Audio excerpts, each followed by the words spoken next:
എല്ലാവർക്കും സുഖമാണെന്ന് വിശ്വസിക്കുന്നു. ആധാർ ഉള്ളവർ നിർബന്ധമായും അറിഞ്ഞിരിക്കേണ്ട വളരെ പ്രധാനപ്പെട്ട അറിയിപ്പുകളാണ് പറയുന്നത്. ആധാർ എൻറോൾമെന്റ് അപ്ഡേഷൻ നടപടികളിൽ നിർണായകമായ മാറ്റങ്ങൾ വരുത്തി കേന്ദ്ര സർക്കാർ ഉത്തരവിറക്കി.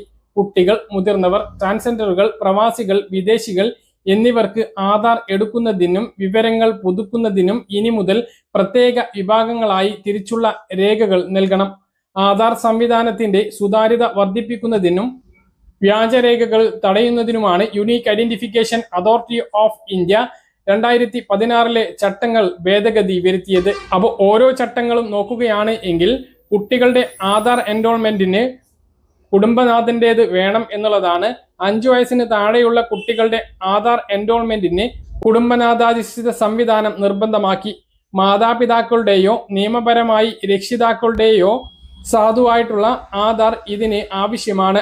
കുട്ടികളുടെ ആധാറിലെ വിലാസം കുടുംബനാഥന്റെ ആധാറിലെ വിലാസത്തിന് തുല്യമായിരിക്കും. കുട്ടികളുടെ എൻറോൾമെന്റ് സമയത്ത് രക്ഷിതാക്കളിൽ ഒരാൾ ബയോമെട്രിക് സ്ഥിരീകരണം നൽകുന്നതും നിർബന്ധമാക്കിയിട്ടുണ്ട്.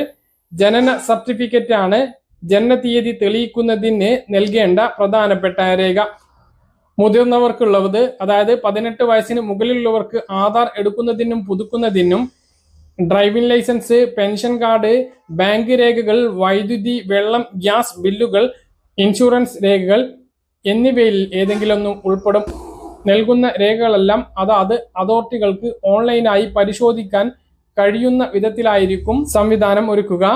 അടുത്തത് ട്രാൻസ്ജെൻഡറുകൾക്കും ഭിന്നശേഷിക്കാർക്കുമുള്ള ഇളവുകളാണ്. ട്രാൻസ്ജെൻഡർ വ്യക്തികൾക്ക് സർക്കാർ നൽകുന്ന ഐഡന്റിറ്റി കാർഡുകളോ സർട്ടിഫിക്കറ്റുകളോ തിരിച്ചറിയൽ രേഖയായും വിലാസം തെളിയിക്കാനും ഉപയോഗിക്കാം. പേരും ലിംഗമാറ്റവും ആധാറിൽ പുതുക്കാനും ഈ രേഖകൾ മതിയാകും.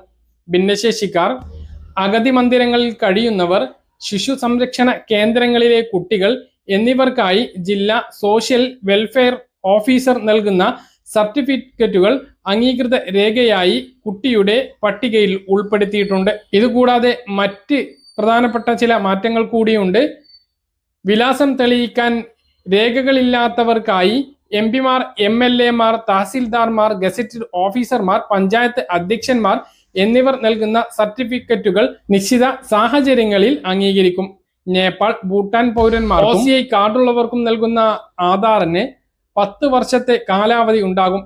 മറ്റ് വിദേശ പൗരന്മാരുടെ ആധാർ കാലാവധി അവരുടെ വിസയുടെയോ FRRO രജിസ്ട്രേഷന്റെയോ കാലാവധിക്ക് തുല്യമായിരിക്കും. വ്യാജരേഖകൾ ഉപയോഗിച്ചുള്ള തട്ടിപ്പുകൾ തടയാനാണ് പുതിയ കർശനമായിട്ടുള്ള വെരിഫിക്കേഷൻ മാനദണ്ഡങ്ങൾ ഒരുക്കിയിട്ടുള്ളത്. ഇത് അതിന് സഹായിക്കുമെന്ന് സർക്കാർ വ്യക്തമാക്കി. പ്രധാനപ്പെട്ട കാര്യം, നമ്മുടെ ഏറ്റവും പ്രധാനപ്പെട്ട രേഖയായിട്ടുള്ള ആധാറിലെ വിവരങ്ങൾ പുതുക്കുന്നതിന് ചില നിബന്ധനകൾ കൂടിയുണ്ട്. ആധാർ കാർഡിലെ വിവരങ്ങളിൽ ഏറ്റവും കർശനമായ നിയന്ത്രണം ഉള്ളത് ജനനതീയതിക്കും ലിംഗത്തിനുമാണ്. ജനനതീയതി ഇനി മുതൽ തന്റെ ജീവിതത്തിൽ ഒരു തവണ മാത്രമേ ആധാറിൽ മാറ്റാൻ അനുവാദമുള്ളൂ. ഈ വിവരങ്ങൾ ഒരിക്കൽ രേഖപ്പെടുത്തി കഴിഞ്ഞാൽ പിന്നീട് തിരുത്തുക എന്നത് അതീവ സങ്കീർണ പ്രക്രിയയാണ്. മാത്രമല്ല, ആധാറിലെ പേര് മാറ്റുന്നതിനും യുണീക്ക് ഐഡന്റിഫിക്കേഷൻ അതോറിറ്റി നിശ്ചിത പരിധി ഏർപ്പെടുത്തിയിട്ടുണ്ട്.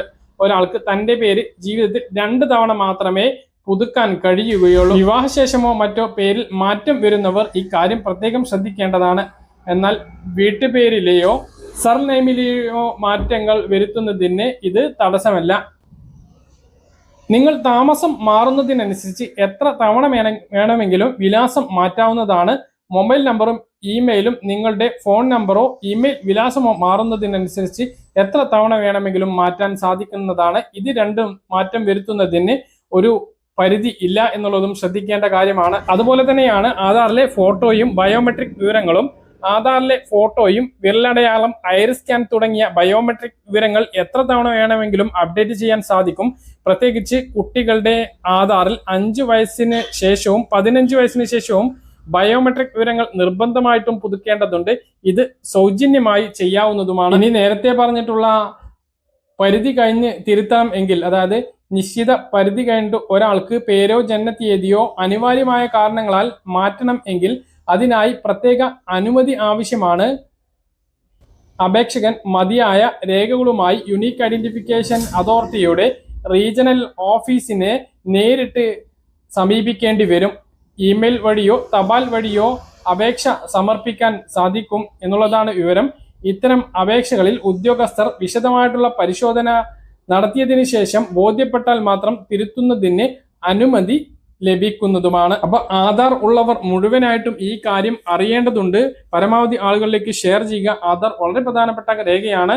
ഈ കാര്യങ്ങളൊന്നും ശ്രദ്ധിച്ചിട്ടില്ല എങ്കിൽ നമ്മുടെ പല ആനുകൂല്യങ്ങളും, കുട്ടികളുടെ പരീക്ഷ, സ്കോളർഷിപ്പ്, കർഷകർക്കുള്ള കൃഷി ആനുകൂല്യങ്ങൾ, വിള ഇൻഷുറൻസുകൾ, സബ്സിഡികൾ, PM കിസാൻ സമ്മാൻ നിധി ഉൾപ്പെടെയുള്ള ആനുകൂല്യങ്ങൾ, സംസ്ഥാനത്തിൽ നിന്നും ലഭിക്കുന്ന ക്ഷേമ പെൻഷനുകൾ, ഇപ്പോൾ ആരംഭിച്ചിട്ടുള്ള സ്ത്രീ സുരക്ഷാ പെൻഷനുകൾ, ഇവയെല്ലാം മുടങ്ങുന്ന സാഹചര്യം ഉണ്ടാകും. എല്ലാ ആളുകളും ഈ കാര്യം ശ്രദ്ധിക്കേണ്ടതാണ്. കാര്യങ്ങൾ കൃത്യമായിട്ട് മനസ്സിലാണെന്ന് കരുതുന്നു. ഇതുപോലെ ഇൻഫർമേഷൻ ലഭിക്കാൻ ചാനൽ സബ്സ്ക്രൈബ് ചെയ്യുക, ബെല്ലൈക്കൺ എനേബിൾ ചെയ്ത് വെക്കുക. മറ്റൊരു വീഡിയോയുമായി നമുക്ക് വീണ്ടും കാണാം. ദൂരേക്കും ബൈ.